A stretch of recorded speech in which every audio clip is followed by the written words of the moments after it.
पाँच तारिखर पर 9 तारिखলৈ শ্ৰী শ্ৰী বেদ মাতা গায়ত্ৰী ভাগৱত প্ৰজন্মসকলক ভগৱানৰ ঈশ্বৰৰ প্ৰতি মানে খুব যিটো আস্থা আধ্যাত্মিকতা মনোভাৱ সেইটো কিন্তু খুব কমি গৈছে আৰু এনেকুৱা ধৰণৰ কাৰ্যসূচীৰে আধ্যাত্মিকতা সৃষ্টি হয় বুলি আপুনি ভাবেনে? আৰ এই শুক্লাই অবস্থিত গৌশালাত শ্ৰী শ্ৰী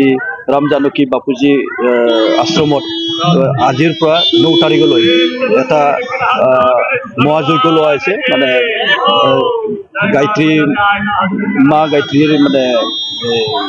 বিশ্ব শান্তি আৰু অসম তথা বিতেৰ শান্তিৰ কাৰণে এই সমিতিয়ে এটা যজ্ঞ লৈছে মা গায়ত্ৰী মহাযজ্ঞ ভাগৱত মহাযজ্ঞ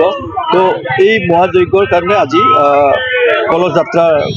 আৰম্ভ কৰিব কাৰণে এটা শুভাৰম্ভ কাৰণে আমাক নিমন্ত্ৰণ কৰিছিল গতিকে মই ইয়াত আহি উপস্থিত হৈ যথেষ্ট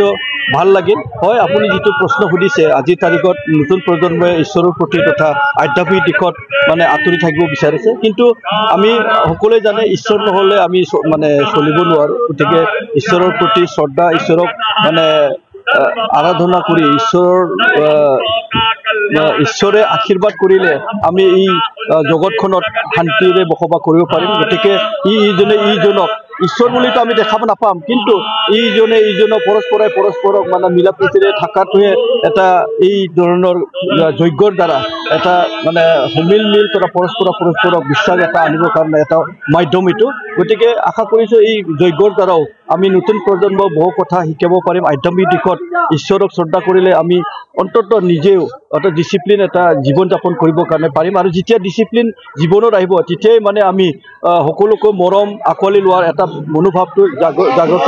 গতিকে এই ধৰণৰ অনুষ্ঠান তথা মহাযজ্ঞ কৰাটো আমাৰ কাৰণে খুব মানে প্ৰয়োজন হৈছে আৰু গতিকে আশা কৰিছোঁ এই মহাযজ্ঞৰ দ্বাৰা যিটো উদ্দেশ্য তেওঁলোকে লৈ মহাযজ্ঞ কৰিছে এই উদ্দেশ্য সফল হ'ব বুলি মোৰ বিশ্বাস এটা আজি আমাৰ এই ওদালগুৰি জিলাৰ ডিমাকুছী শুক্লাইৰ ৰাম জানকী বাপুজী আশ্ৰম ইয়াত আজি 5 মাৰ্চৰ পৰা অহা 9 মাৰ্চলৈকে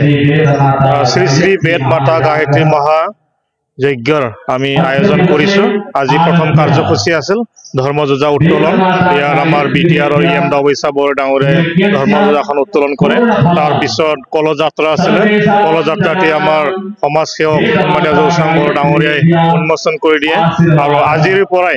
অহা 9 মাৰ্চলৈকে 1,25,000 যজ্ঞ সমাপন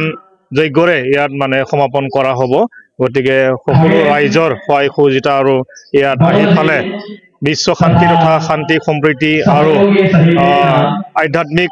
এই কাৰ্যসূচীত যাতে সকলোৱে অংশগ্ৰহণ কৰে আমাৰ এই অঞ্চলৰ উন্নতি সকলো ৰাইজৰ মংগল জীৱ জগতৰ কল্যাণাৰ্থে আমি এই যজ্ঞটো কৰা হৈছে গতিকে ইয়াত মহত্বপূৰ্ণ এটা যজ্ঞ হয় আৰু ইয়াৰ ঐতিহাসিক এটা ইয়াত মানে স্থান হয় পবিত্ৰ স্থান হয় আপোনালোকে জানে যে আত্ৰেমণি ঋষিয়ে ইয়াত সেই বহু বছৰ হাজাৰ বছৰ আগত ইয়াতে যজ্ঞ কৰি গৈছিল গতিকে এই স্থানটো আজিও আছে পবিত্ৰ স্থান হয় গতিকে ইয়াত সকলোৱে আহি ফালে যজ্ঞ আহুতি দিব পাৰে গতিকে আমি কমিটিৰ হৈ সকলোকে আহ্বান জনাইছোঁ বিশ্ব শান্তি তথা জীৱ জগতৰ মংগলাৰ্থে সকলোৱে আহি ইয়াতে আগভাগ লওক ধন্যবাদ।